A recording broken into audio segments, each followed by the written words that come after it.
ولقد آتينا لقمان الحكمة أن اشكر لله ومن يشكر فإنما يشكر لنفسه ومن كفر فإن الله غني حميد وإذ قال لقمان لابنه وهو يعظه يا بني لا تشرك بالله إن الشرك لظلم عظيم.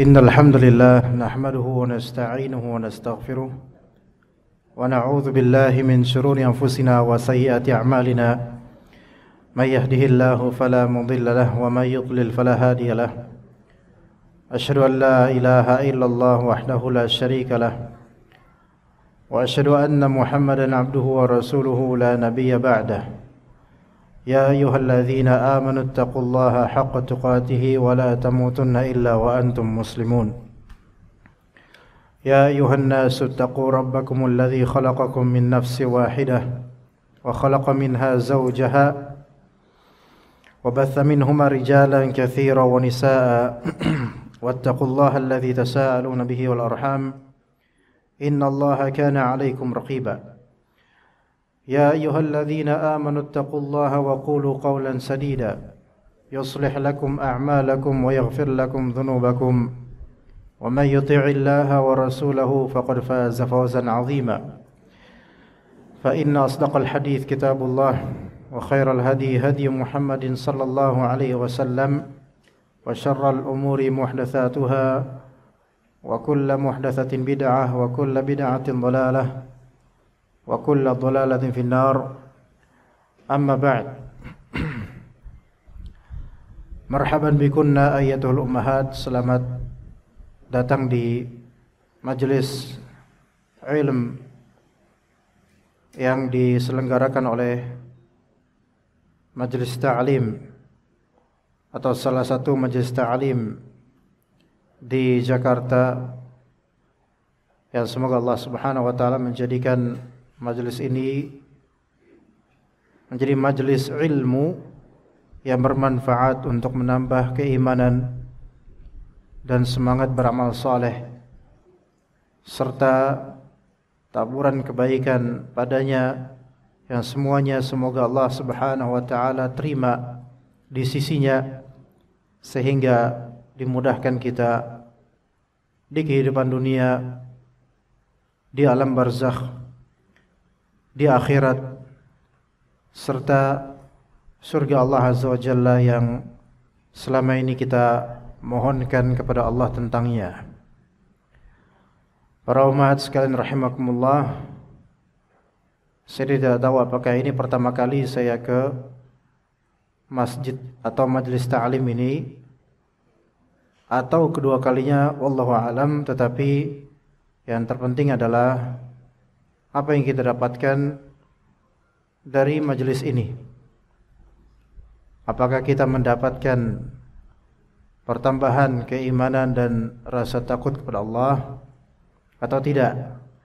Apakah kita mendapatkan ghanimah berupa ilmu yang bermanfaat atau tidak?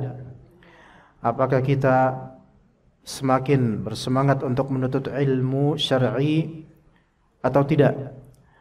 Dan tema yang akan diangkat pada pertemuan kali ini dengan memohon taufik, ridha, kemudahan dan keberkahan dari Allah adalah sebab-sebab berdosa atau sebab-sebab yang menjadikan hamba Allah melakukan dosa.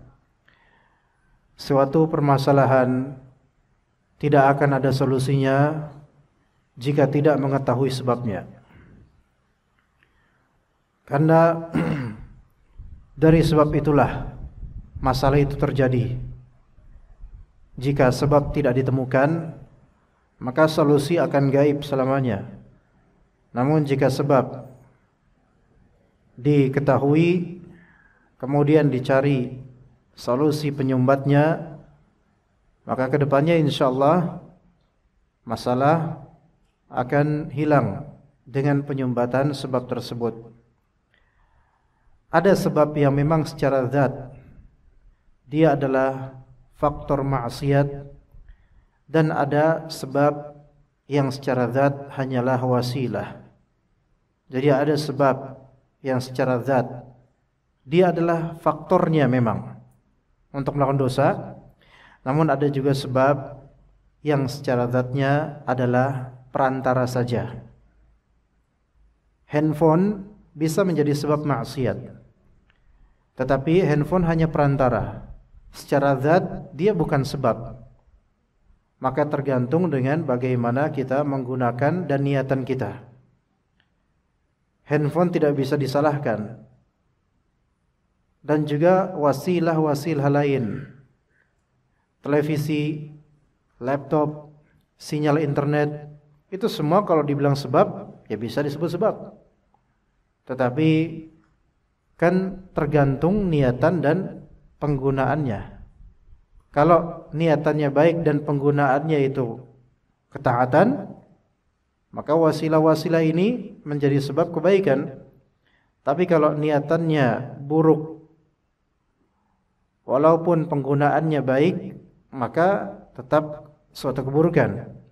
Apalagi lagi kalau niatannya buruk, penggunaannya juga buruk, maka ini jelas keburukan. Maka ummahat sekalian rahimakumullah, dosa atau maksiat itu memang tidak memiliki bau atau aroma, tetapi dia memiliki rasa dan efek untuk kehidupan kita di dunia, di alam barzakh dan di alam akhirat. Boleh jadi seseorang tetap wangi karena memakai parfum padahal dia pendosa. Tetapi tidak ada satupun dari makhluk yang terhijabkan dari pandangan Allah Azza wa Jalla. Kata Allah Azza wa Jalla, "Inna Allah la yakhfa 'alaihi syai'un fil ardi wala fis sama'." Sesungguhnya tidak ada yang tersembunyi dari Allah Azza wa Jalla, baik di langit, baik di bumi maupun di langit. Juga kata Allah Azza wa Jalla, "Wa asirru qawlakum aw ijharu bih, innahu 'alimun bidzatis sudur." Dan silahkan kalian sembunyikan perkataan kalian atau kalian jaharkan atau terangkan perkataan kalian, sesungguhnya Dia yaitu Allah Maha mengetahui apa yang ada di dalam dada, yaitu hati. Juga kata Allah Azza wa Jalla, "Alimul ghaibi wasyahadatil kabirul muta'al." Allah Subhanahu wa taala Maha mengetahui hal yang gaib dan hal yang tersaksikan, dan Dia Maha besar lagi Maha tinggi. Sawa'un minkum man asarral qawla wa man jahara bih wa man huwa mustakhfin bil laili wa saribun bin nahar. Sama saja bagi Allah taala siapapun di antara kalian yang menyembunyikan perkataan maupun menyebarkannya terang-terangan, juga sama bagi Allah Azza wa Jalla siapapun di antara kalian yang bersembunyi di malam hari atau berjalan terang-terangan di siang hari. Bagi Allah semua itu sama. Artinya tidak luput setitik pun dari ucapan hati, lisan dan peranan anggota tubuh di mata Allah Azza wa Jalla, di ilmu Allah Azza wa Jalla, dan di pendengaran Allah Azza wa Jalla. Semua itu sama, tidak sama sekali tersembunyi bagi Allah Azza wa Jalla. Maka mari kita ketahui faktor-faktor atau sebab terjerumusnya manusia ke dalam dosa. Dan kita semua manusia, semua memiliki dosa, semuanya, ya. Semua dari kita, entah banyak dan semoga sedikit. Yang kita berharap yang sedikit itu pun mudah-mudahan kita jadikan sebagai acuan untuk kembali ke Allah dengan bertaubat dan beramal saleh setelahnya. Suara saya jelas nggak ibu-ibu? Jelas? ritmenya cukup nggak? Atau harus saya cepetin atau lembetin? Cukup segini? Saya bisa lebih cepat loh. Atau dilembetin karena kecepatan? Cukup kayak tadi ya? Oke. Baik.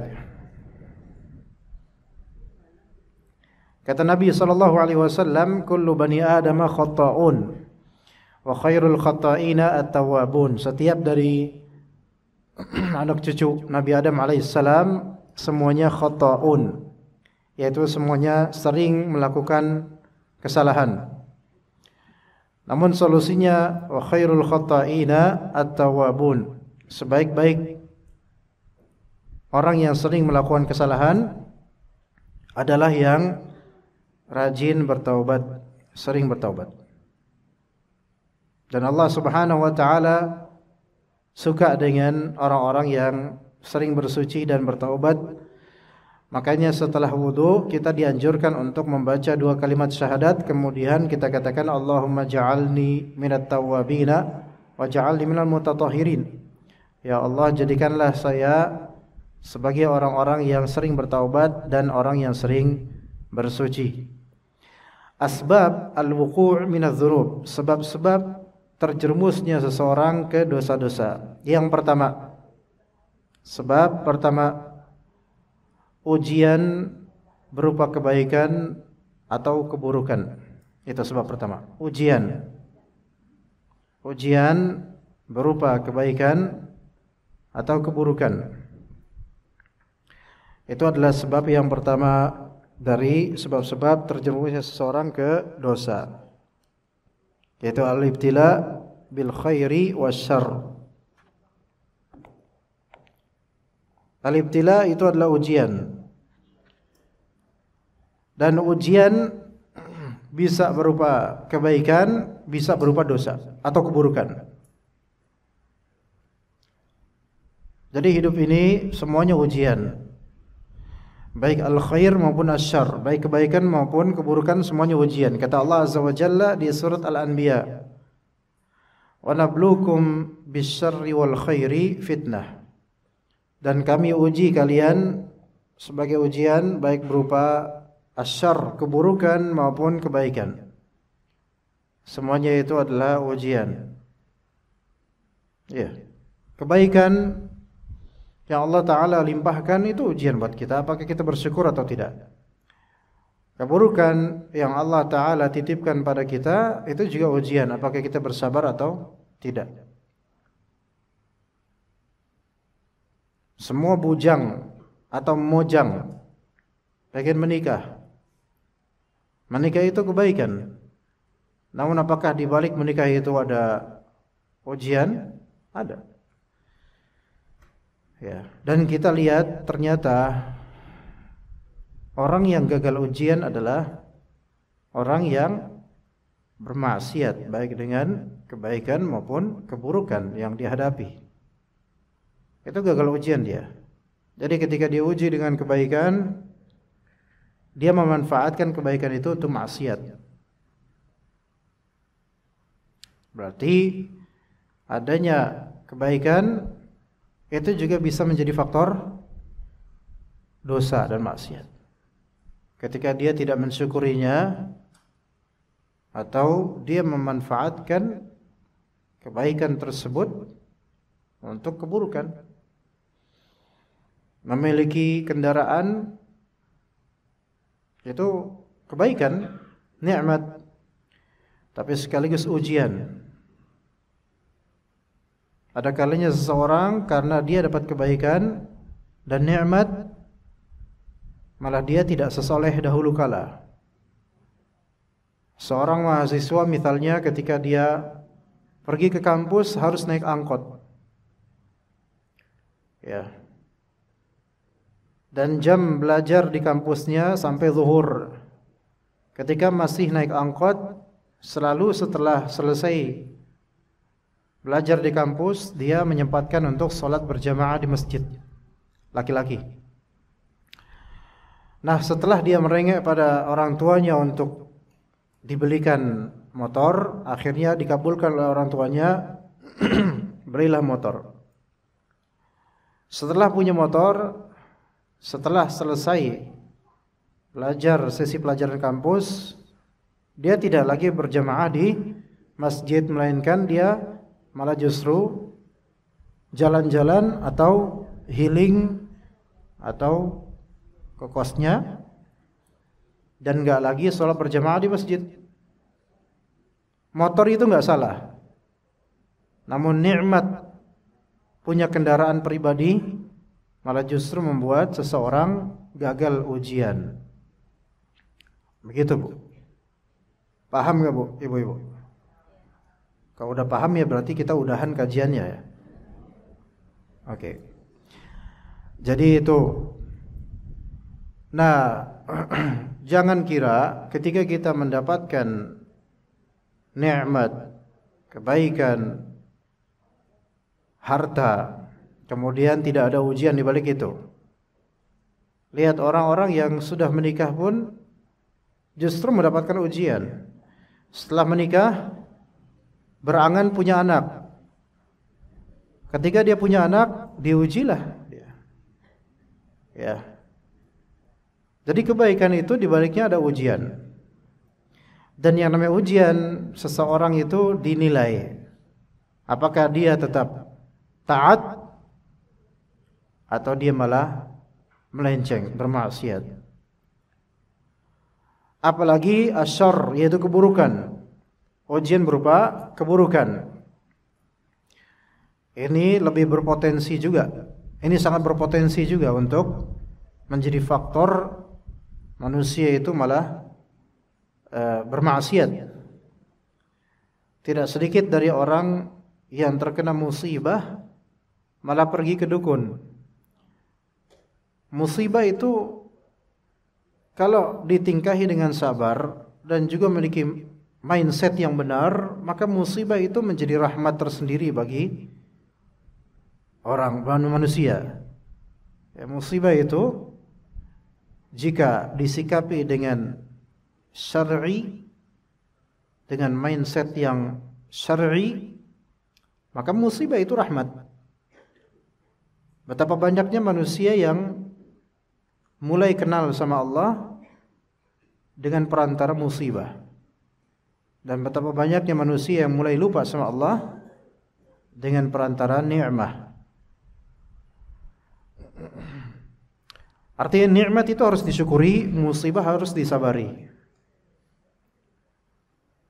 Siapa yang gagal syukur, maka dia dosa dengan nikmatnya.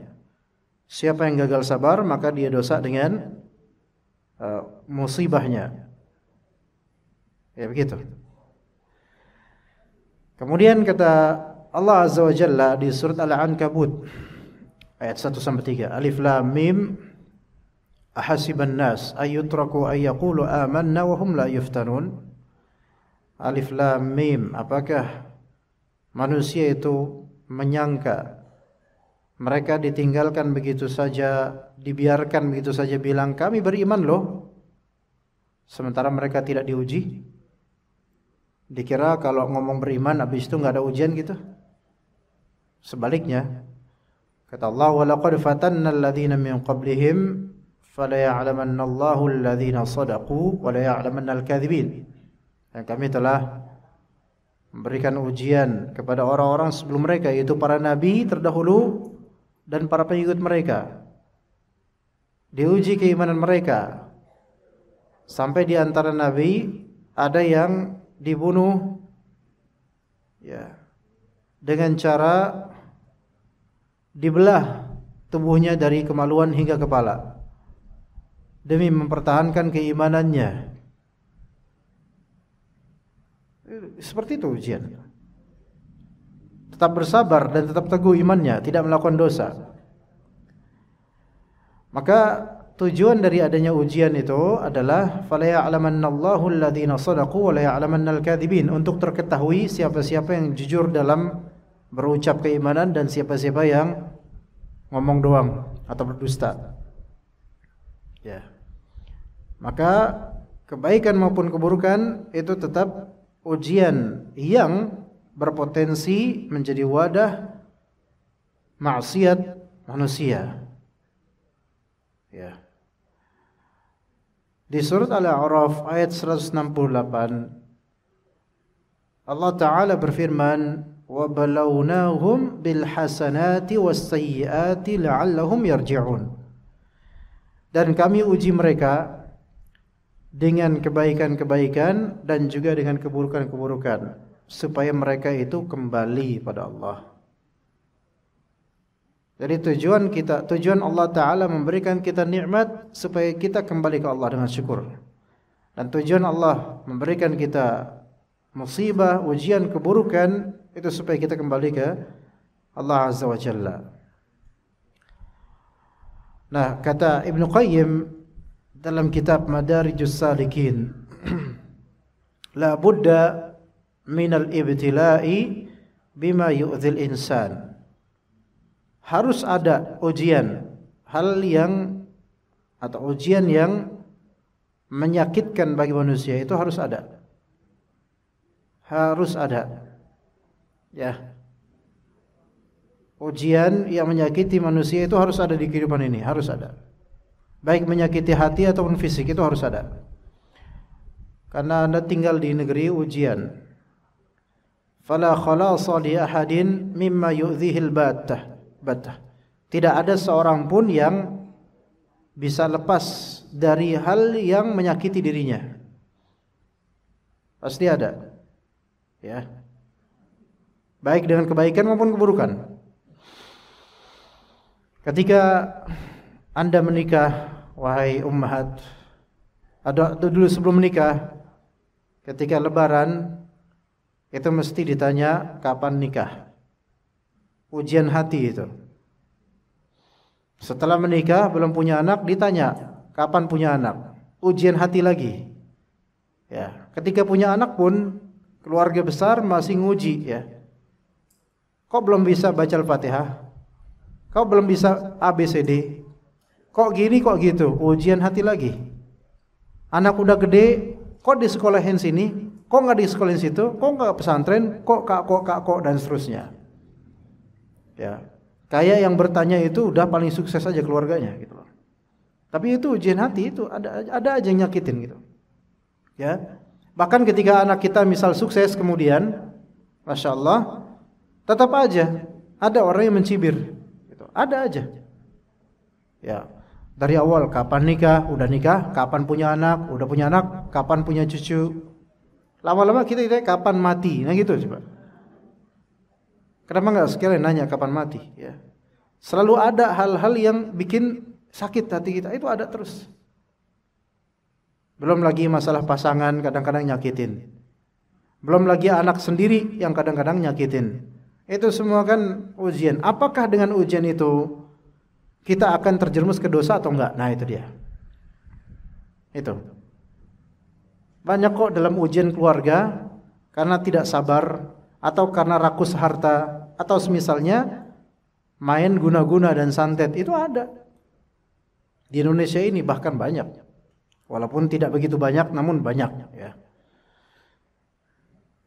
Jadi ummahat sekalian rahimakumullah, baik atau buruknya keadaan kita sekarang, semua itu masih tetap menjadi potensi untuk kita melakukan maksiat atau dosa.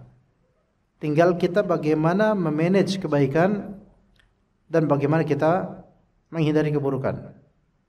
Baik.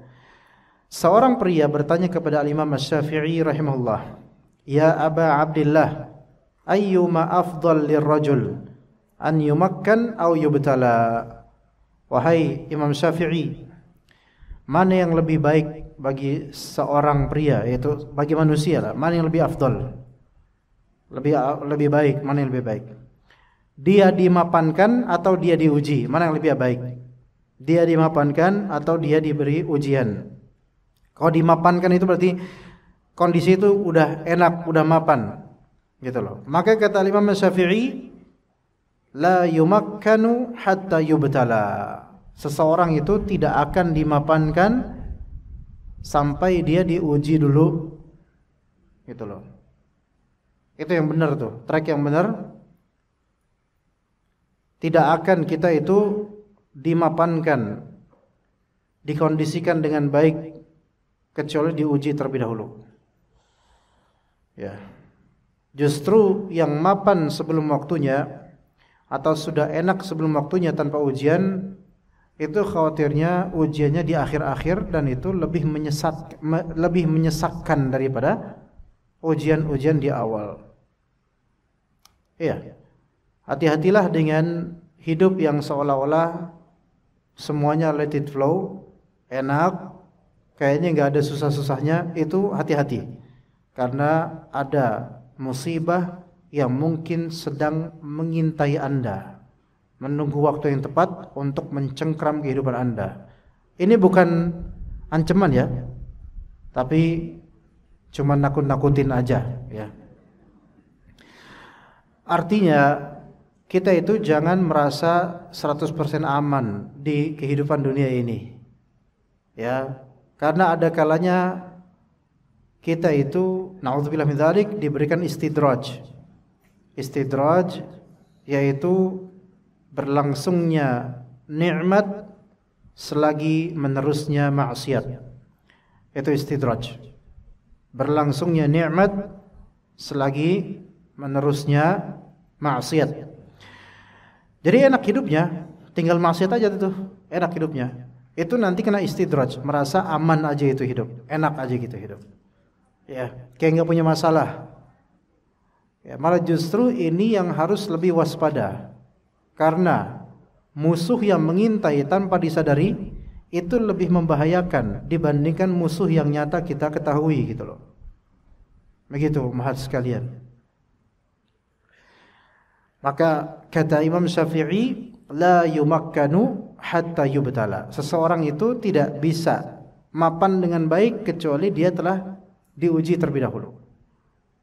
Jadi kalau kita mau dewasa harus menempuh banyak ujian. Makanya anak kecil itu nggak bisa dewasa karena belum teruji.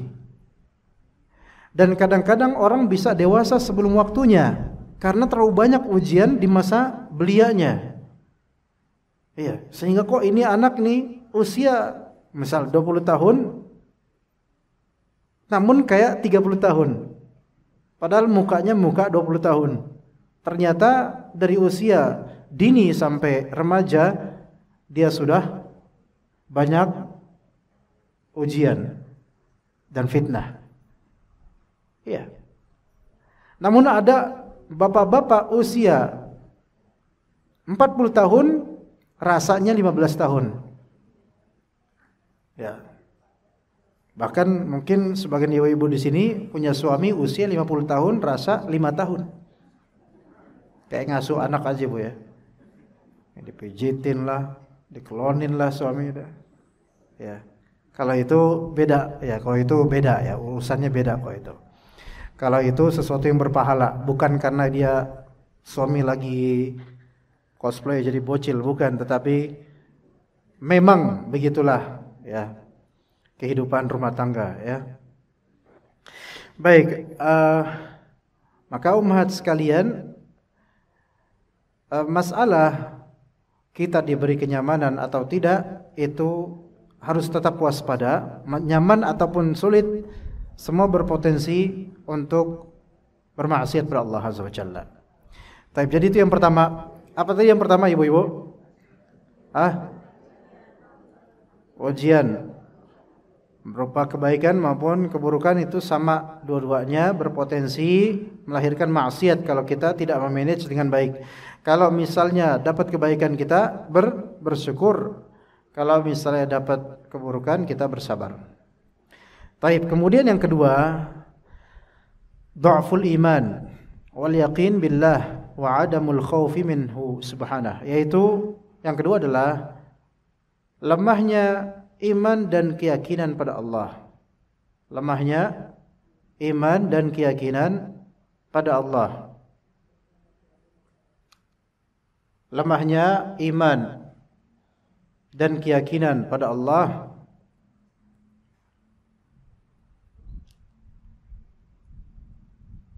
lemahnya iman dan keyakinan pada Allah serta tidak takut padanya. Jadi lemahnya iman dan keyakinan pada Allah serta tidak takut padanya.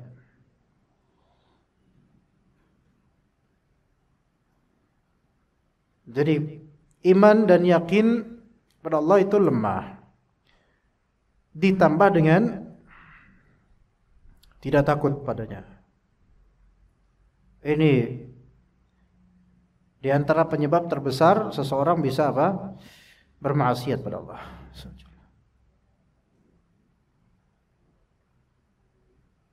Coba lemahnya iman dan keyakinan pada Allah soal rizki, itu yang membuat banyak orang kekeh tetap di pekerjaan haram. Itu yang banyak orang tergiur pinjol atau judi online, judol, pinjol, judol, ya. Pinjam ribawi karena dia nggak yakin sama Allah. Mencuri karena lemah iman dan nggak yakin sama Allah. Begitu, ya, nggak yakin sama Allah. Maka seandainya imannya kuat dan dia yakin sama Allah, pastilah dia tidak akan menempuh jalan maksiat dalam mencari rezeki.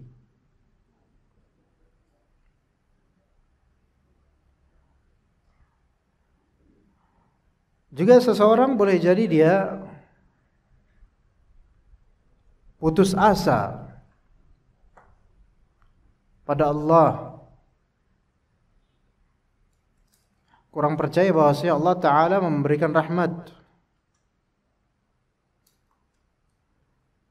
Akhirnya dia curhat sana sini, dia ngeluh sana sini, dia komplain sana sini, mengeluhkan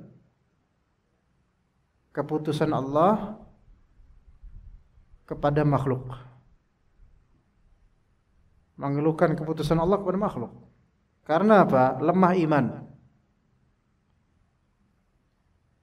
Lemah yakinnya dia pada Allah, lemah keyakinan pada Allah. Ngerasa kayaknya Allah itu enggak memberikan solusi gitu loh. Gitu.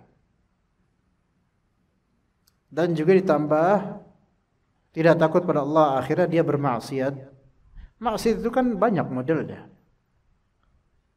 Mengeluhkan takdir Allah, menggugat keputusan Allah, ini malah termasuk di antara maksiat terbesar.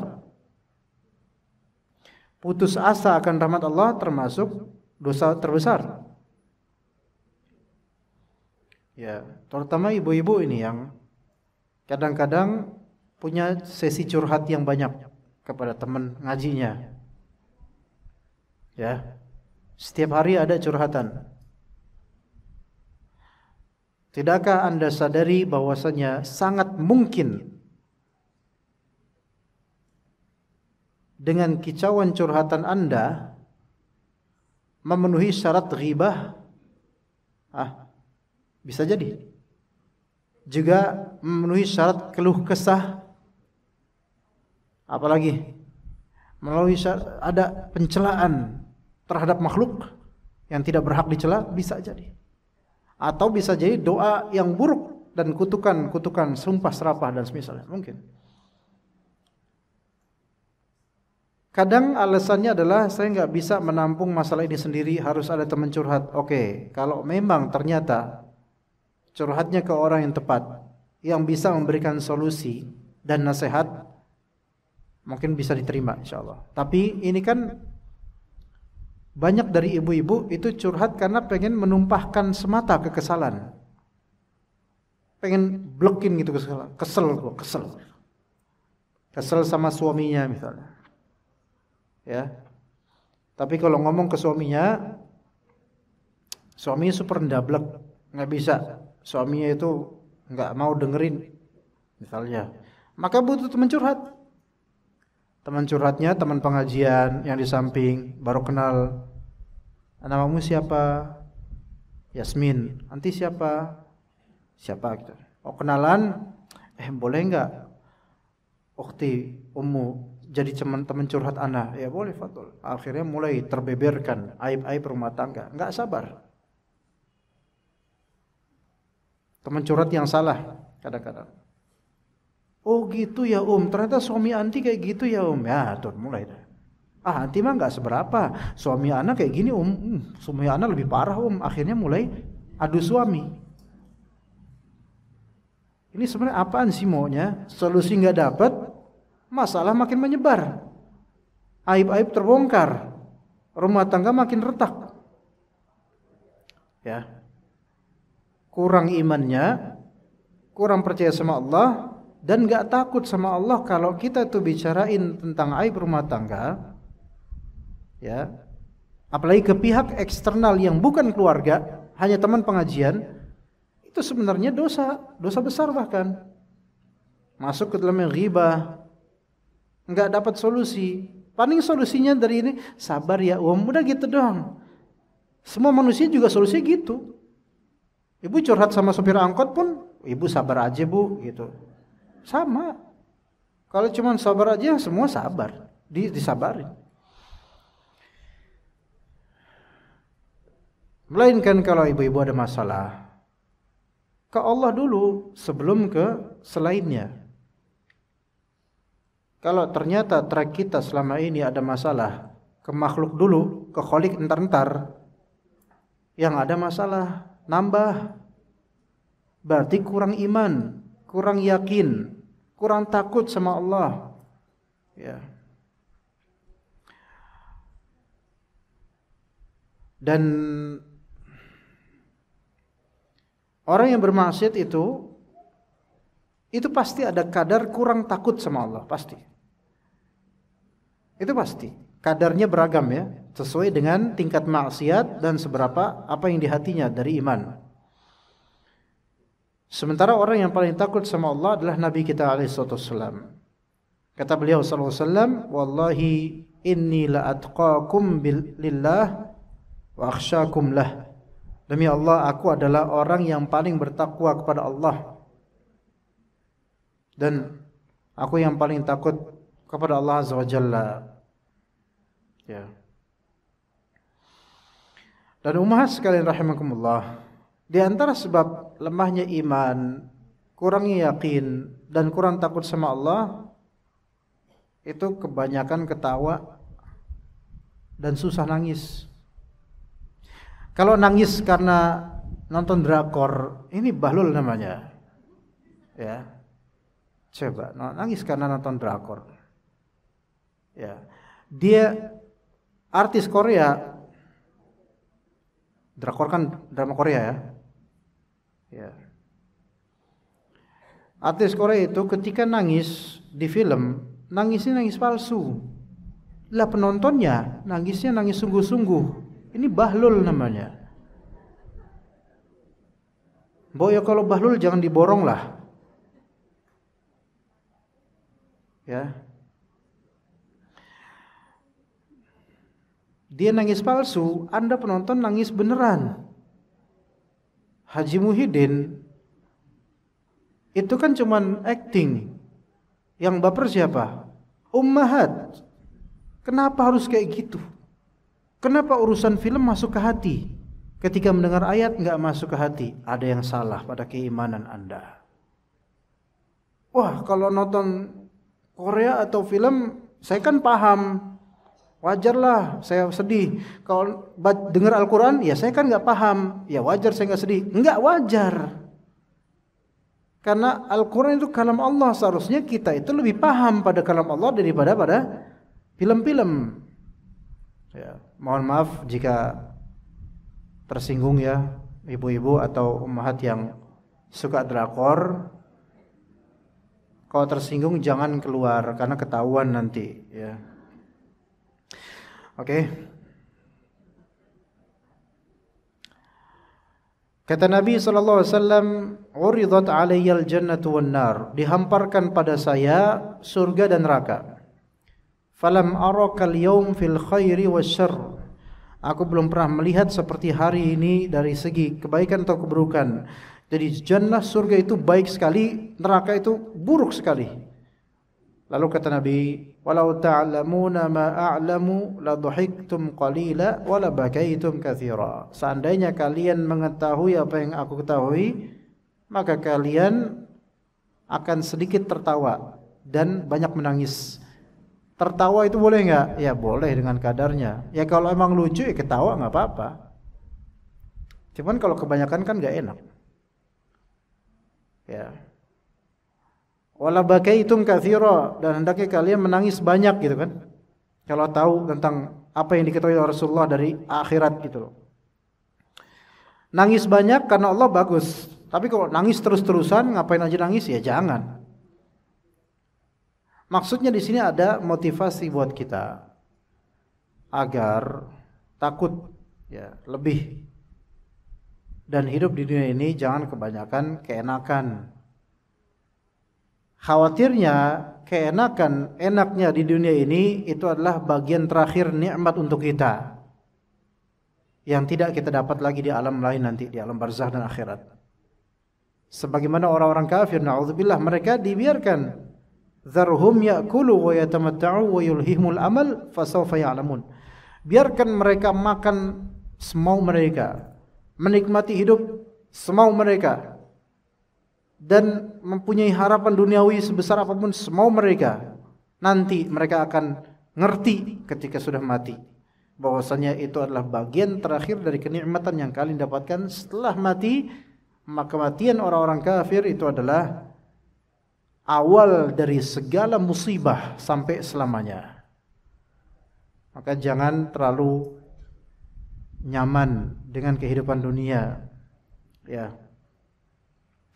Baik, iman yang kurang, keyakinan yang kurang karena kebanyakan candaan, kebanyakan main-main, itu peluang maksiatnya besar banget. Dan ajaibnya orang-orang ini gak ngerasa selama ini itu selalu maksiat dan gak pernah zikir gitu loh. Ya. Nah, ummahat sekalian rahimani wa rahimakumullah, sampai kata Nabi SAW di hadis lain di riwayat Tirmidzi, seandainya kalian mengetahui apa yang aku ketahui, ma taladzadztum bin nisa'i 'alal furush, kalian tidak akan merasakan kelezatan terhadap istri-istri di atas kasur-kasur. Artinya udah enggak mikir lagi hubungan biologis yang selama ini nikmat gitu, enggak pikiran lagi. Wala kharajtum ila as-sa'adat tajra'una ila Allah, kalian akan, kalau kalian ngerti ilmu tentang akhirat betul-betul, kalian akan keluar ke tanah-tanah lapang untuk memohon-mohon pada Allah Azza wa Jalla. Ya. Nah, hidup ini serius jemaah ummahat. Hidup ini masalah serius. Enjoy-nya hidup ini di ibadah, bukan di nongkrong. Ya. Kalau ibu-ibu habis kajian shopping, fadl, silahkan, enggak dilarang selama ada duitnya. Ya, kalau enggak ada duit jangan. Ya. Namun lihat, shopping ini kan dunia. Maka pertimbangkan lagi, apakah itu kebutuhan atau keinginan semata. Ketika itu kebutuhan, pupuklah nilai ibadah di pembelian.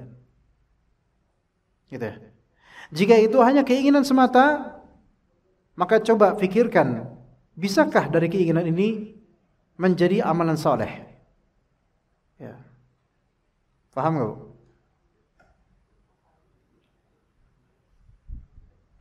Belum paham? Harus dijelasin. Misal, ibu habis kajian, ibu mau belanja, shopping, apapun itu, baju, bakso, bakul, bakwan, dan bak-bak lainnya, beli. Kebutuhan atau keinginan? Enggak, saya enggak lagi nanya ibu-ibu, enggak, saya lagi jelasin, Bu. Jangan dijawab. Iya. Dijawab di hati aja ya. Kalau kebutuhan silakan, tapi pupuklah nilai ibadah di situ. Saya butuh gaun ini nih, cantik nih. Saya udah cantik, jadi mau ditambah cantiknya sama gaun ini, biar suami seneng. Ini butuh saya, nah gitu. Berarti ada nilai ibadah nggak? Ada nilai ibadah nggak, Bu? Ada nilai ibadah. Kalau cuman keinginan doang, sebenarnya nggak butuh, karena udah banyak lah di rumah. Keinginan doang, ya. Coba bagaimana caranya supaya keinginan ini bisa jadi pahala. Saya pengen nih beli baju ini buat saya nih. Tapi saya udah banyak. Tapi saya pengen beli baju ini. Saya cuma pengen ngahamburin duit doang gitu misalnya. Beli tapi niatin coba ini saya beli buat saudari semuslimah ya, yang tadi di samping saya pas kajian. Ukhti, ini buat anti sebagai hadiah perkenalan. Masya Allah. Itu cerita kayak gitu mungkin gak terjadi, Bu? Mungkin gak, Bu? Berat ya. Kayaknya gak mungkin deh. Tapi kalau Anda melakukan itu, insya Allah. Misal ummahat yang di samping ibu misalnya, menurut ibu dia mungkin baru ngaji. Dia kayaknya supaya semangat ngaji, mau saya beliin pakaian gitu. Selesai kajian berakhir, atau ukhti ikut aneh. Ada apaan, Bu ya? Ikut aja. Dibeliin bakso, ya. Kemudian dibungkusin mie pangsit. Kemudian dibeliin baju. Ini buat anti supaya tambah semangat ngaji. Nanti datang lagi kajian ya. Kira-kira dapat pahala nggak? Dapat, Bu? Insya Allah dapat pahala besar. Ya. Tuh. Maka kadang kita dengan berbaik kepada orang, apalagi orang yang sedang mau semangat untuk kebaikan, itu membuat kebaikannya lebih kekal insyaallah. Ya. Taib. Jadi tadi dha'ful iman wal yaqin billahi azza wa jalla. Di antara sebab maksiat lemahnya iman, lemahnya keyakinan kepada Allah. Dan kurang takut sama Allah. Yang ketiga sekarang, al-jahlu billah. Al-jahlu billahi ta'ala.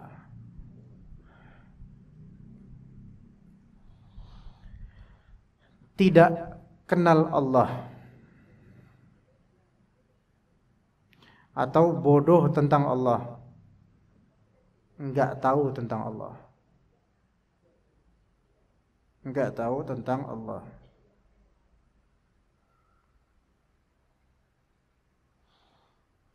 Orang bodoh itu tercela karena kebodohannya.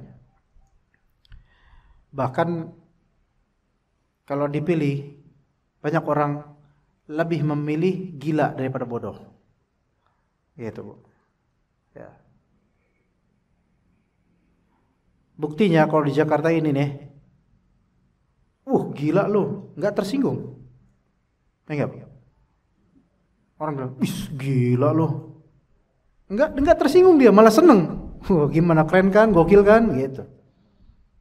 Padahal dibilang gila sama temennya. Kok bisa kayak gini loh, gila loh. Gokil kan, gua gila kan, gitu. Enggak tersinggung. Tapi kalau dibilang bahlul, bodoh banget sih, tersinggung.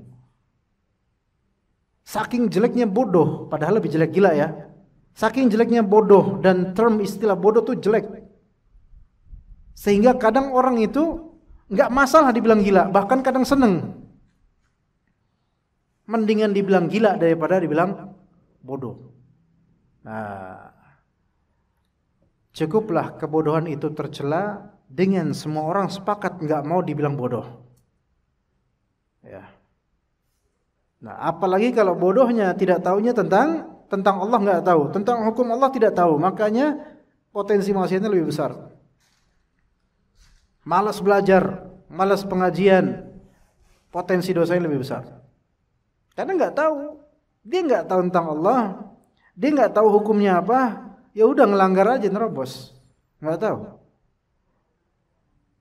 Kalau misalnya di warung-warung, ya di warung-warung kan ada biasa buat anak-anak tuh. Nomor-nomor tuh banyak pilihan. Apa sih namanya tuh? Kalau mau cabut satu nomor bayar 2.000 misalnya. Apa itu Bu namanya Bu? Gak tahu namanya apa. Saya borong 5 nomor, bayar 10.000. Truk, Anda tidak beruntung. Truk, Allahul musta'an. Truk, la haula wala quwwata billah. Bertakwalah kepada Allah. Hati-hati ini judi, itu yang benar. Dia apa pengennya dapat mainan jarum super apa gitu. Enggak dapat itu. Pasang lagi 10.000 ya, ambil 5. Wih, dapat. Yosan gam, permen karet dapat, ambil. Dapat. Voucher main game dapat. Ini namanya apa? Ini judi. Ini judi, ya. Ini judi namanya. Ibu-ibu, tolong ibu-ibu yang di sana jangan, Bu. Ibu-ibu yang di sebelah sana tolong jangan ngobrol ibu-ibu. Kesian ibu-ibu lainnya soalnya mau dengerin, kesian. Judi. Orang yang punya proyek ini, warung-warung yang masang seperti ini, ngerti nggak kalau itu judi? Enggak. Karena nggak ngerti itulah mereka terjerumus dalam dosa ini. Pas kita bilang, Mbak atau Bu, maaf nih, ini judi. Ya. Judi apa? Saya nggak main gaple. Judi kan bukan gaple doang. Ya, judi nggak mesti pakai kartu remi. Ini kayak gini tuh udah judi, Bu. Wah, ngasal aja Bapak, gitu, ngelawan. Karena seseorang ketika nggak tahu, itu lebih melawan lagi karena dia merasa bahwasanya ini nggak masalah. Nah, ini judi ini, nggak boleh. Jadi tidak tahunya seseorang akan Allah dan hukum-hukumnya itu memberikan potensi besar untuk terjerumus, ya, terjerumus ke dalam dosa. Dan kita itu diperintahkan oleh Allah Azza wa Jalla untuk berpaling dari orang-orang jahil. Di surat Al-A'raf ayat 199, kata Allah Azza wa Jalla, "Khudzil 'afwa wa'mur bil 'urfi wa a'rid 'anil jahilin." Berikan pemaafan dan perintahkan sesuatu yang baik dan berpalinglah engkau dari orang-orang yang jahil, orang-orang yang bodoh, orang-orang yang enggak ngerti. Orang-orang yang bodoh atau enggak ngerti, ya, itu kadang omongan mereka itu menyesakkan, pakai K, menyesakkan, dan juga menyesatkan kadang-kadang. Sehingga kalau kita kepancing atau kalau kita ikut pemikiran mereka, kita yang justru terjerumus. Ya. Makanya Allah Ta'ala memerintahkan kita kalau ada orang-orang bodoh, ya, kalau ada orang-orang bodoh, ya jangan dengerin omongan mereka. Bu, maaf Bu, ini ibu-ibu soalnya pada ngeliat sono, ya, tolong dengerin aja ya Bu ya. Saya nggak enak lihat ibu-ibu yang lain tuh malah berpaling ke sana, ya Bu ya. Ya, maka kata Allah Azza wa Jalla di surat Al-Furqan ayat 63, "Wa idza khatabahumul jahiluna qalu salama." Jika orang-orang jahil, orang-orang bodoh, nggak ngerti agama Allah, nggak ngerti hukum Allah, itu ngajak mereka bicara, ya mana perbicaraan itu akan sesat gitu loh. Maka mereka bilang salama, selamat, goodbye, nggak, saya nggak mau ikutan.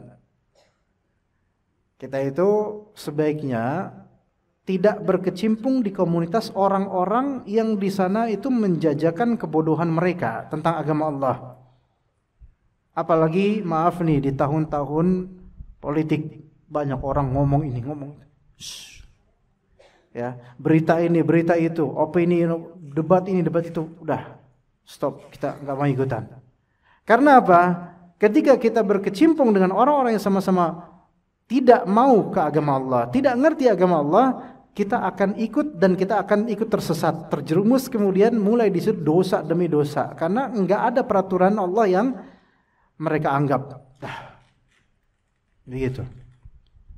Pergaulan itu harus dijaga. Circle kalau bahasa sekarang. Betapa banyaknya manusia yang tadinya saleh, karena dia bergaul dengan orang-orang yang circle-nya tidak kenal agama Allah, akhirnya hancur. Padahal tadinya soleh loh. Sekarang kalau saya tanya, Bu, apakah semua anak lulusan pesantren itu jadi ustadz? Oke lah, nggak harus jadi ustadz deh. Apakah ilmu manfaat habis itu? Banyak yang enggak, Bu. Lulus pesantren, padahal di pesantren bagus loh. Tapi lulus pesantren baru ngeliat dunia dia. Oh, kayak gini dunia ternyata. Dapatlah pertemanan di kampus umum, misalnya teman-teman yang justru kerjaannya kalau malam main game, ngopi, ngerokok, tugas-tugas kuliah nggak dikelarin. Akhirnya apa? Terbengkalai banyak, ikut maksiat mereka, circle yang buruk. Yang tadinya dia hafal sekian juz dari Al-Quran, sekarang udah nggak hafal lagi. Itu banyak loh kayak gitu. Ya, kasihan. Karena apa? Ikut dengan kebodohan orang-orang yang bodoh. Bukan justru mewarnai, malah justru dia yang diwarnai. Bukan memutihkan orang, justru yang tadinya dia putih malah menjadi warna-warni. Ini yang terjadi. Ya. Juga ada, misalnya ada kelas di pesantren, jauh sih ada kelas saya di pesantren. Saya lulusan pesantren, alhamdulillah. Ya, orang tuanya itu mengharapkan dari SMP sampai SMA itu di pesantren, masya Allah, supaya anak ini minimal kenal agama lah gitu.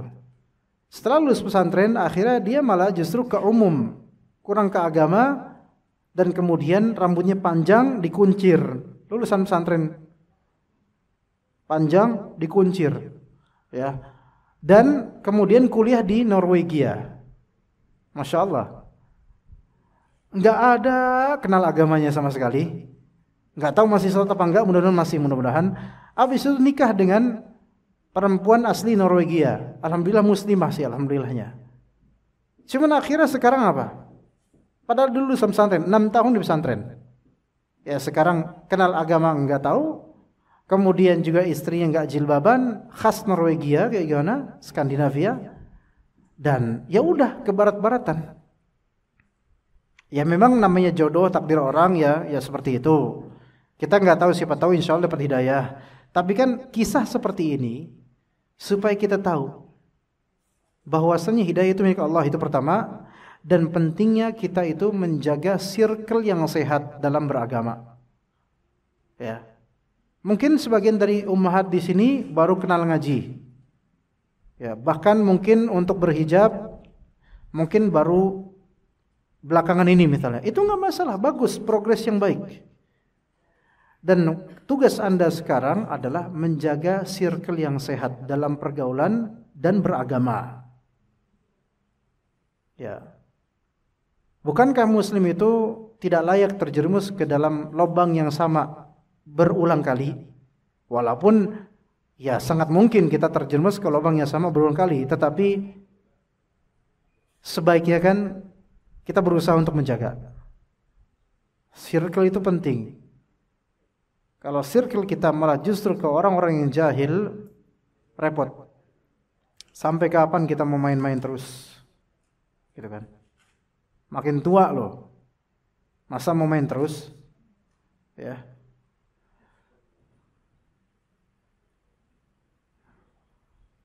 Ini kajian sampai jam berapa sih bisa, Bu?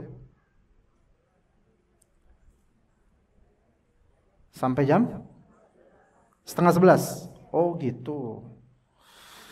Kalau nanti ibu-ibu mau tanya, biasanya pakai kertas, langsung nanya, atau lewat hati, atau gimana? Kertas. Kumpulin kalau memang ada. Bebas nanya tentang apa aja. Nanya tentang yang mungkin saya tahu, Bu. Jangan, Ustadz beli kamera itu berapa? Saya nggak tahu. Oh itu bukan. Yang keempat, faktor yang mendukung dosa, penyebab dosa. Yang keempat, cinta dunia dan nyaman dengan syahwat. Cinta dunia dan nyaman dengan syahwat.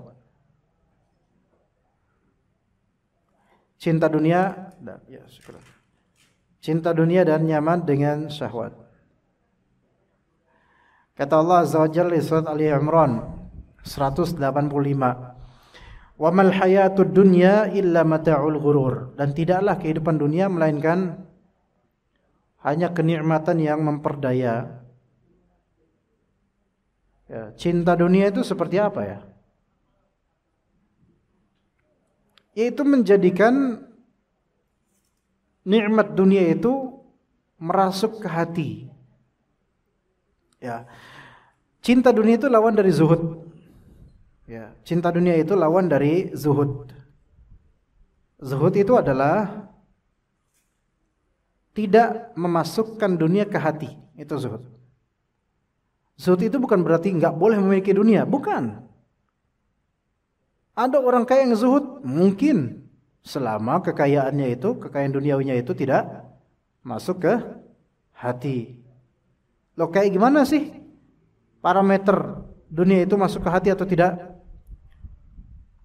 Kalau sholatnya masih kepikiran dunia, masuk ke hati. Kalau kehilangan sesuatu dari dunia kemudian mengganggu hidupnya, masuk ke hati. Itu cinta dunia. Dan dunia itu tidak mesti harta. Kadang-kadang popularitas. Kadang-kadang pujian manusia. Itu bagian dari dunia yang kalau kita mencintainya sampai ke hati, maka kita sebut cinta dunia. Hubbus syuhrah, cinta popularitas, pengen dikenal, pengen dikenang. Cinta dunia. Pengen dipuji dengan amalan saleh, cinta dunia. Adapun kalau memang hanya pengen berhias dalam segi yang dibolehkan syariat, maka ini boleh, enggak masalah. Seperti ibu ke kajian atau keluar dengan baju yang baik, yang bukan yang mengesankan ibu itu pengen dipuji, bukan, tapi memang pengen menampilkan muslimah itu baik pakaiannya, maka ini enggak masalah. Ya. Ibu pengen punya mobil yang bagus misalnya. Cuman itu doang, bukan supaya semua orang tuh ngelongok ngeliatin, bukan, tapi biar nyaman aja nyetir gitu. Maka ini enggak masalah. Ya. Tapi kalau sampai hati terpengaruh dengan celaan orang, sampai kepikiran salatnya, kepikiran dengan omongan ummahat yang tadi gitu. Misalnya apa? Itu ada ingus di cadarnya misalnya. Kepikiran sampai sebulan itu nggak mau kaji misalnya.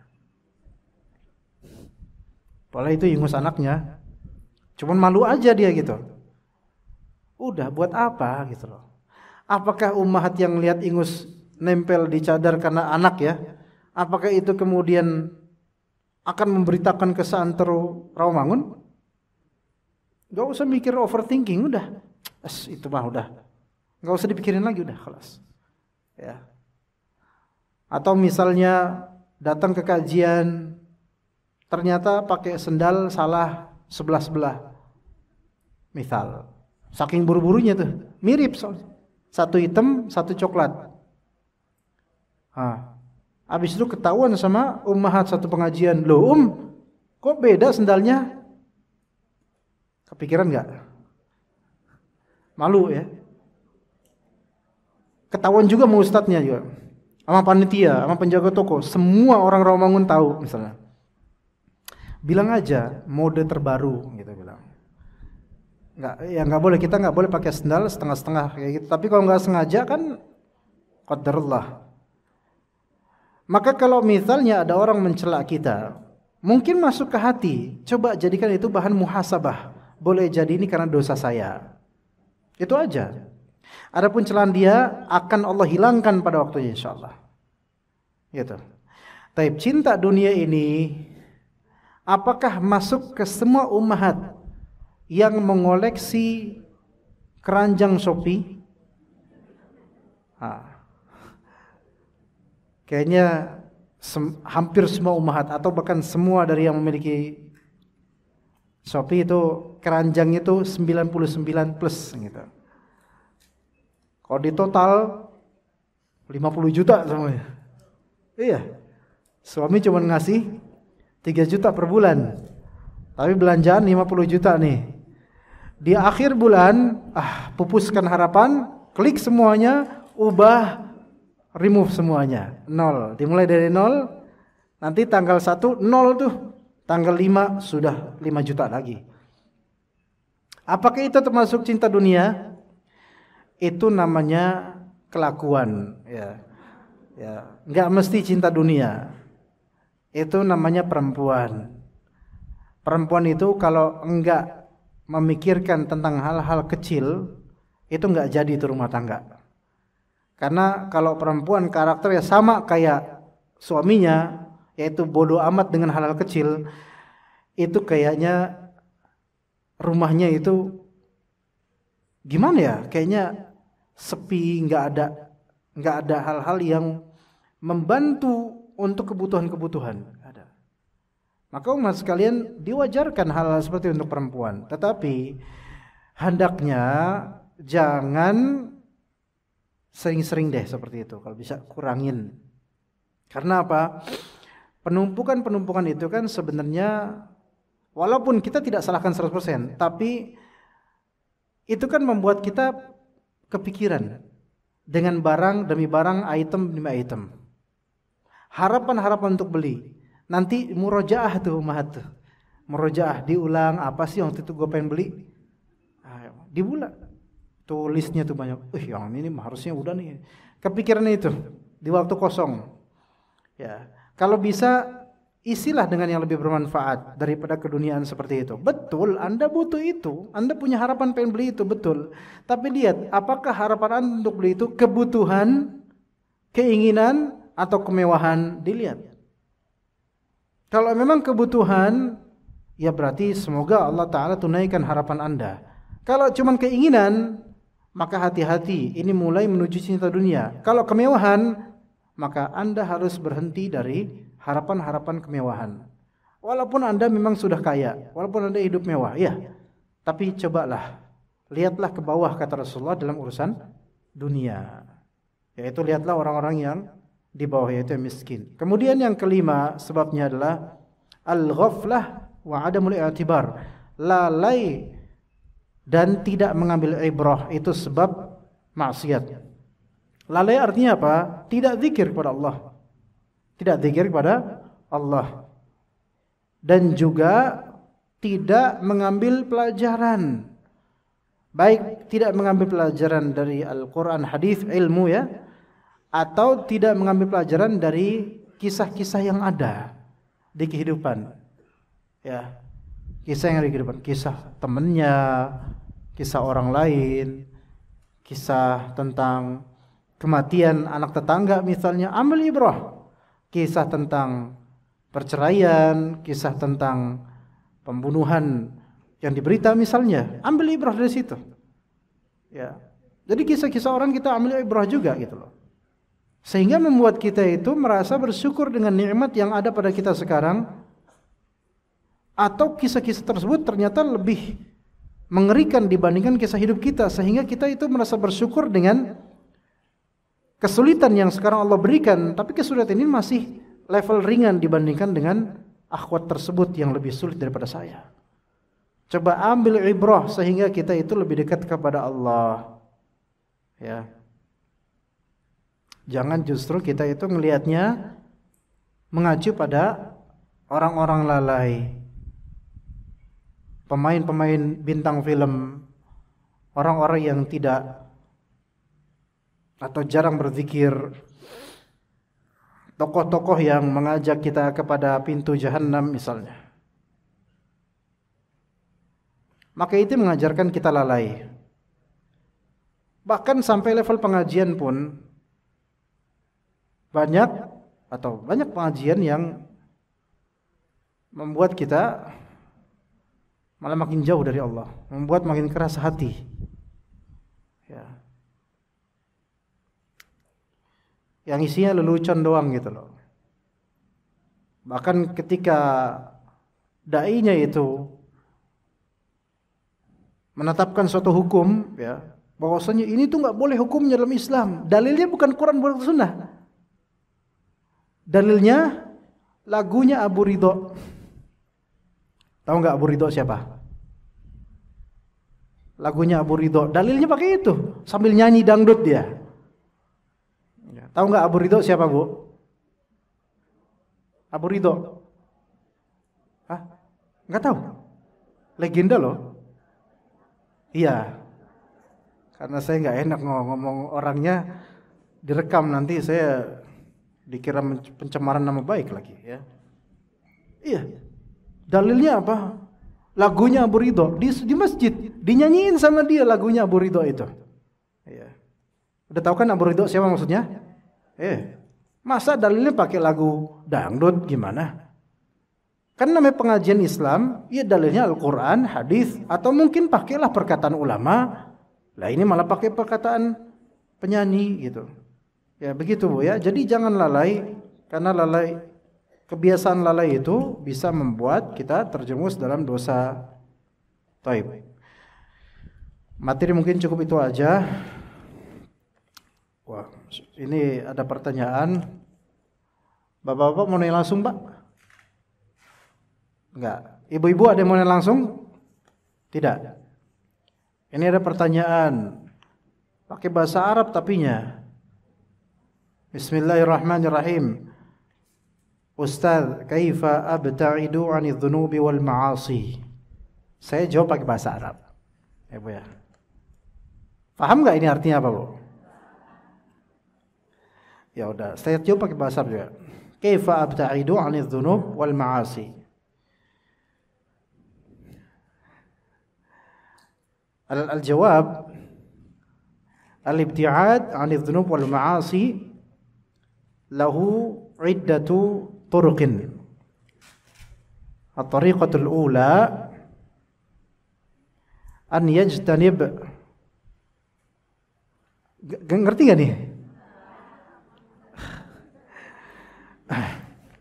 Ustaz,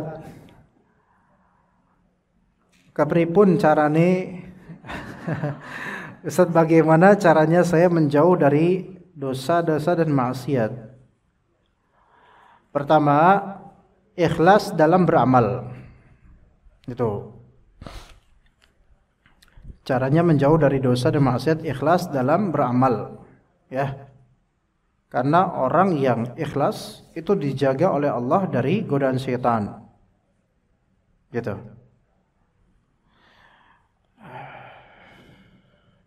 Sebagaimana kata Allah Azza wa Jalla menghikayatkan perkataan iblis. Iblis itu akan menggoda siapapun illa ibadaka minhumul mukhlasin. Kecuali hamba-hambamu yang mereka itu ikhlas. Itu susah setan menggoda. Ya. Kalau misalnya kita itu gampang tergoda oleh syaitan, apapun itu konteksnya, itu menunjukkan bahwasanya sebagian amalan kita itu belum tulus kepada Allah. Makanya bentengnya kurang. Ya, gitu. Itu pertama. Kedua, cara kedua menjauh dari dosa maksiat, banyak-banyak doa dan zikir. Ya. Banyak-banyak minta sama Allah. Banyak doanya banyak. Umumnya doa dalam Al-Qur'an dan hadis itu bisa menjauhkan kita dari dosa dan maksiat. Ya. Banyak-banyak doa dan zikir, baik doa yang dari Al-Quran Sunnah atau doa dari kita sendiri, minta ya Allah jauhkanlah saya dari dosa ini atau dari dosa itu. Ya Allah jagalah saya supaya tidak jatuh ke dosa ini atau dosa itu. Doa yang paling baik untuk masalah ini diantaranya adalah Allahumma ati nafsi taqwaha. Ya Allah, berikanlah kepada saya ketakwaan saya. Atau Allahumma inni as'alukal huda wat tuqa wal afaf wal ghina. Ya Allah, saya memohon kepada Engkau petunjuk, ketakwaan, keterjagaan dan kekayaan jiwa. Dan doa-doa lain banyak. Itu doa ya. Itu yang kedua. Yang ketiga, bersahabatlah dengan teman-teman yang soleh. Bersahabatlah dengan teman-teman yang soleh. Perbaiki circle. Ya. Circle di sini baik di dunia nyata maupun dunia maya. Ya, bersahabatlah dengan teman yang soleh. Di dunia nyata kepada teman-teman orang ngaji yang udah biasa ngaji. Memang enggak semua umat pengajian soleh, ya enggak juga, enggak semuanya. Cuman kan seenggaknya kita berusaha untuk mencari yang afdol. Ya. Kalau anti mengharapkan semua dari kita itu baik, insya Allah semua baik. Cuman kan manusia itu kan ada aja kekurangannya. Gitu. Itu yang ketiga, perbaiki circle menuju persahabatan orang-orang baik. Ya. Yang keempat, jauhilah circle yang buruk, dunia nyata maupun maya. Yang tadinya temenan sama yang begajulan, mulai keluar dari circle mereka, enggak ikut lagi konvoi mereka. Secara dunia maya juga gitu, left group. Ya maaf, saya keluar dari grup time zone misalnya. Maaf, saya keluar dari grup ini gitu. Tapi kalau grup tersebut mungkin tetap butuh, seperti grup RT, ya jangan keluar. Susah nanti urusannya ya. Nah, itu 4 jawaban itu ada di mana coba? Sob, ada di mana 4 jawaban? Ada di surat Al-Qur'an. 4 jawaban itu ada di mana? Ayo, silakan. Ada di surat yang bisa jawab saya kasih onde-onde. Surat apa ayo? Al-Fatihah. Ayatnya cari sendiri. Yang pertama apa tadi? Ikhlas dalam beramal. Dari ayat mana? Iyyaka na'budu. Itu. Yang kedua apa tadi? Minta doa, minta tolong, minta sama Allah. Dari mana itu ayatnya? Ayo sob, dari mana? Ayo. Iyyaka nasta'in. Oke? Yang ketiga apa tadi jawabannya? Circle yang baik. Yang mana? Ayo. Siratal ladzina an'amta 'alaihim. Yang keempat, jauhi circle yang buruk. Ghairil maghdubi 'alaihim waladdallin. Oke? Yang kelima, amin. Tapi itu jawabannya. Jazakillah khair. Afwan Ustaz, setelah kita sadar melakukan dosa, maka beristighfar dan bertaubat dan tidak mengulanginya lagi. Namun kita ini kan manusia yang setiap detiknya ada aja melakukan kesalahan atau dosa. Ini sebenarnya panjang-panjang, ini gimana ya? Sampai jam 10:30, Bu. Udah. Ini jam 10:30 loh, Bu. Ini takutnya saya nanti jawab tiba-tiba stop gitu. Enggak. Bisa diulur sedikit? Tapi jawaban saya panjang.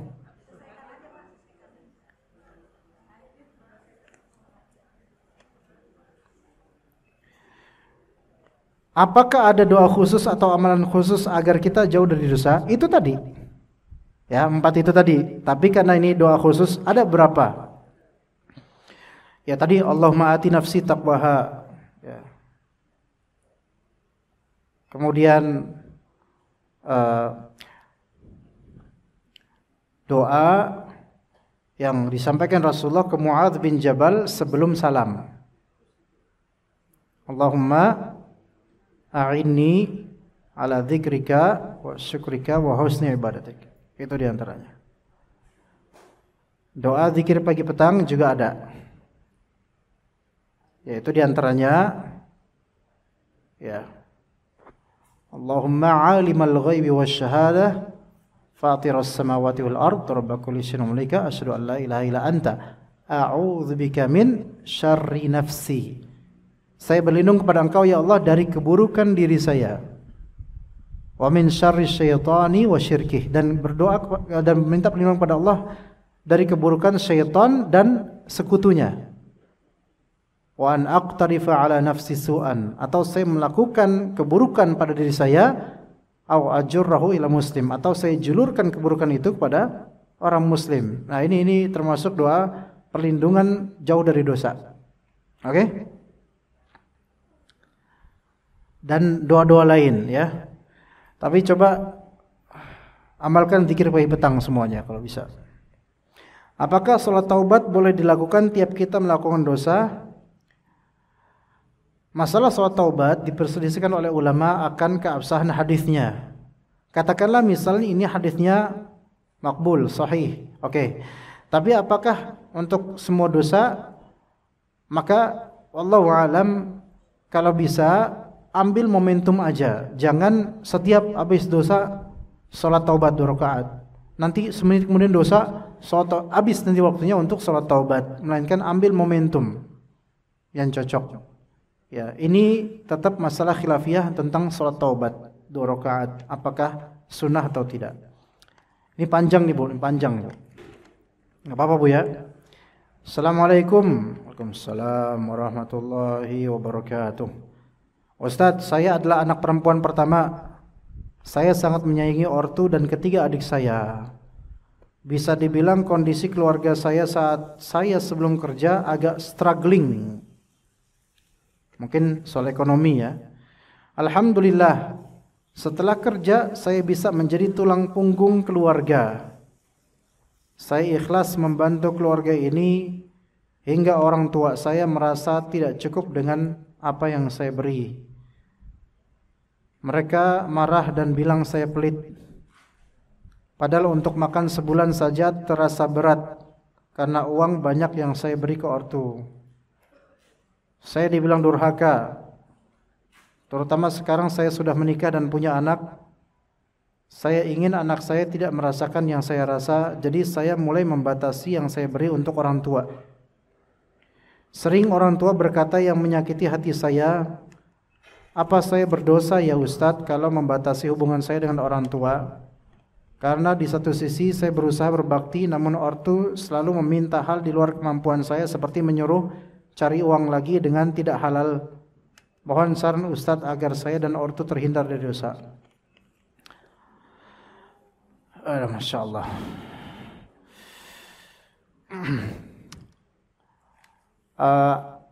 Saya katakan ke ummahat yang menulis ini, kabar gembira untuk anti insyaallah, bahwasanya Allah Ta'ala sayang sama anti.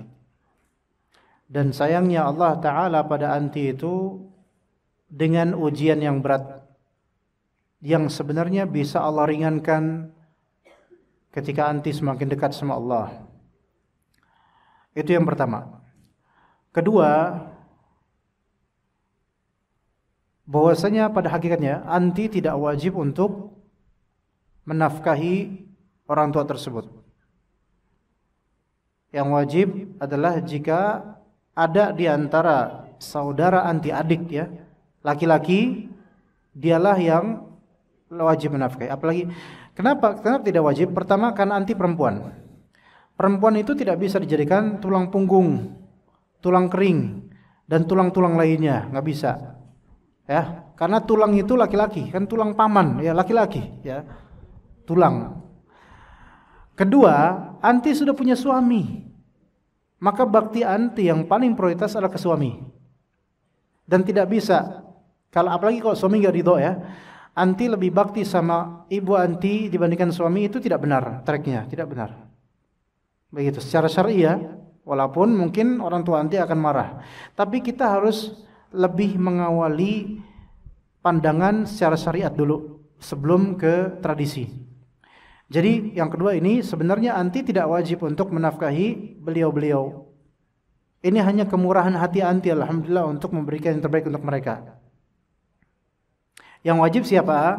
Yang wajib adalah ya kepala keluarganya, itu bapak anti, baik bapak kandung atau kalau sudah meninggal atau cerai mungkin bapak sambung, ya itu wajib menafkahinya.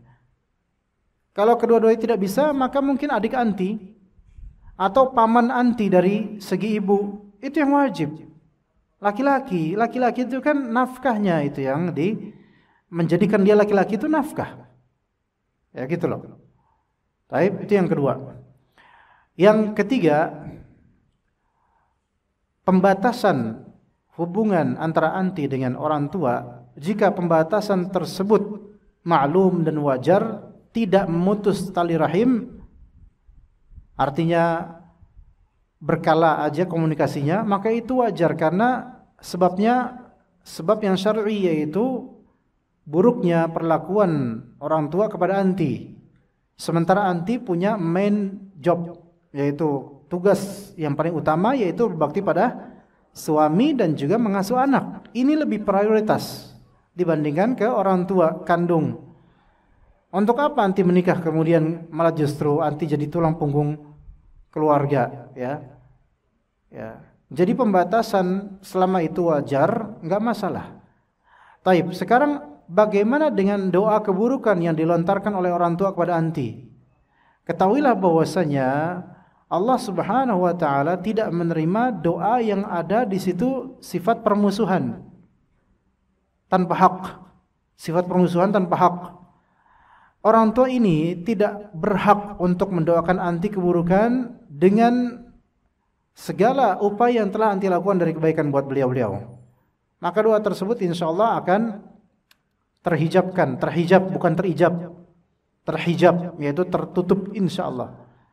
Kalau misalnya beliau-beliau melaknat, mendoakan keburukan masa depan anti, maka doa itu tidak teranggap. Yang teranggap adalah doa-doa kebaikan. Insyaallah anti tidak disebut durhaka pada beliau-beliau karena anti telah berusaha untuk memberikan yang terbaik.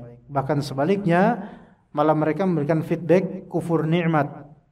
Dan harusnya inilah yang tadi kita sebutkan poinnya.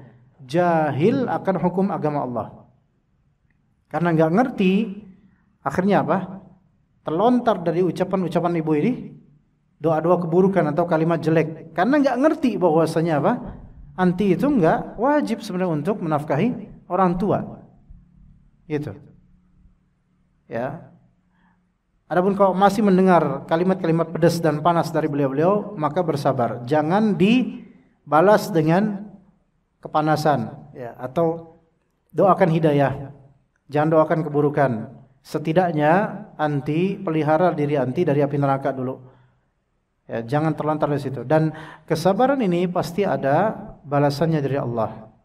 Ya. Ketahuilah bahwasanya Allah Subhanahu wa taala mungkin wallahu alam, semoga ya, mungkin melihat seorang hamba, mudah-mudahan ini anti di antaranya, seorang hamba memiliki posisi yang tinggi di surga Allah Azza wa Jalla. Namun Allah tidak melihat anti punya amalan besar. Mungkin. Dan ini ada hadisnya. Ada kalanya Allah Ta'ala mencatat fulan atau fulana itu memiliki derajat tinggi di surga. Namun ketika Allah melihat amalannya sedikit, maka Allah timpakan musibah dan ujian buat dia. Yang kadang-kadang ujian itu enggak dari pihak jauh. Ujian itu kadang-kadang dari pihak yang paling dekat dan paling dicintai. Yang mana kemudian Allah Ta'ala rizkikan kepada orang ini kesabaran, sehingga orang ini bisa bersabar. Dan ternyata modal paling utamanya dia masuk surga derajat tertinggi itu adalah kesabaran modalnya. Bukan nafkah gede, bukan wakaf sana sini, bukan. Ternyata modal utamanya sabar. Sabar itu dan tawakal itu adalah amalan. Kata Allah Azza wa Jalla di surah Al-Ankabut, wa ni'ma ajrul 'amilin. Betapa nikmatnya, betapa besarnya ganjaran orang-orang yang beramal. Siapa mereka? Alladzina sabaru wa 'ala rabbihim yatawakkalun. Yaitu orang-orang yang bersabar dan yang tawakal pada Rabb mereka. Maka anti di sini wajib sabar dan tawakal pada Allah urusan kedepannya. Mau anti nanti dilecehin atau dikata-katain sama keluarga besar dan semisalnya, maka tawakallah pada Allah, serahkan urusan pada Allah. Karena kalau semua orang di muka bumi ini mencela Anda karena Anda menjalankan syariat, maka Allah yang menjadi pembela nanti. Kalau sudah Allah yang membela, maka siapa lagi yang akan menggugat? Pada waktunya Allah akan bela. Percayalah pada Allah Azza wa Jalla, sabarlah. Sesungguhnya di balik kesabaran itu tidak akan ada apapun kecuali apapun dari Allah Azza wa Jalla. Carilah apa yang ada pada Allah, maka Allah akan memberikan apapun yang Allah inginkan pada anti. Ini adalah gerbang rahmat untuk anti.